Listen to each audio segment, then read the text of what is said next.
Caractéristiques de la race de chien d'eau portugais. Le chien d'eau portugais est un chien robuste de corpulence moyenne, légèrement plus long que grand. Ils sont souvent forts et bien musclés. Ils ont une seule couche abondante, ondulée ou bouclée. Deux styles de clips de toilettage peuvent être vus sur cette race. Le clip lion, dans lequel le museau et la partie médiane, jusqu'à la pointe de la queue, sont coupés, et le clip retriever, dans lequel le pelage entier est ciselé à environ 1 pouce en longueur, avec le bout de la queue à nouveau laissé sur toute la longueur. L'expression du chien d'eau portugais est souvent régulière, pénétrante et attentive, reflétant leur tempérament fougueux. Histoire de la race de chien d'eau portugais. Le chien d'eau consommé, le chien d'eau portugais partage probablement une partie de son ascendance avec le caniche. Leurs ancêtres étaient des chiens de berger des steppes d'Asie centrale, soit amenés au Portugal par les Visigoths au 5e siècle, soit par les Berbères puis les Maures au 8e siècle.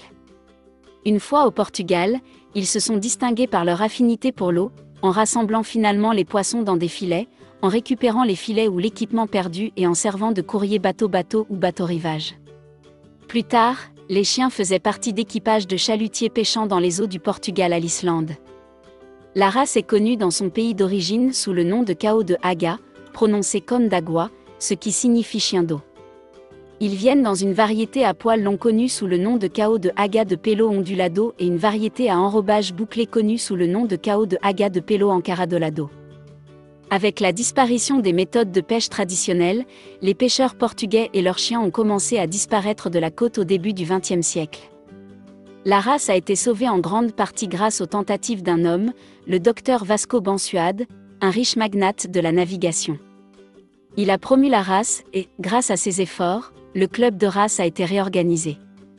Après une brève apparition en Angleterre dans les années 1950, la race est pratiquement morte là-bas. À cette époque, les premières personnes handicapées sont arrivées en Amérique, où ils ont lentement gagné une suite. Leur popularité a augmenté plus rapidement et la race est maintenant un compagnon de famille aimant. Tempérament de la race de chien d'eau portugais.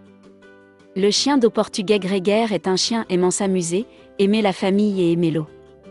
Ils sont souvent bons avec les enfants, les autres chiens et les animaux domestiques. Ils peuvent être sensibles et bien répondre à la direction. Ils sont généralement une bonne race pour une personne active qui veut un partenaire aventureux, affectueux et attrayant. Entretien de la race de chien d'eau portugais. Il s'agit d'une race active nécessitant un exercice physique et mental quotidien, impliquant de préférence la natation et la récupération. Sinon, ils ont besoin d'une longue marche ou d'un jogging ou d'un temps de jeu vigoureux. Leur pelage doit être brossé tous les 2 jours, ainsi qu'un toilettage professionnel mensuel. Santé de la race de chien d'eau portugais. Principale préoccupation, PRA. Préoccupations mineures, maladie du stockage GM1, dystichyasie, Addison, CHD, cardiomyopathie juvénile, perte de cheveux, dysplasie folliculaire. Occasionnellement observé, syndrome du côlon irritable, convulsions. Test suggéré, œil, hanche, ADN pour GM1, ADN pour PRA, cardiaque. Durée de vie, 10 à 14 ans. Avertissement concernant la race de chien d'eau portugais. Remarque, bien que les caractéristiques mentionnées ici puissent souvent représenter cette race, les chiens sont des individus dont la personnalité et l'apparence varient. Veuillez consulter l'organisation d'adoption pour plus de détails sur un animal en particulier. Avant de commencer à regarder la vidéo, n'oubliez pas de vous abonner à notre chaîne. Vous pouvez nous soutenir en vous abonnant à notre chaîne et en aimant notre vidéo, et être informé de nos nouvelles vidéos.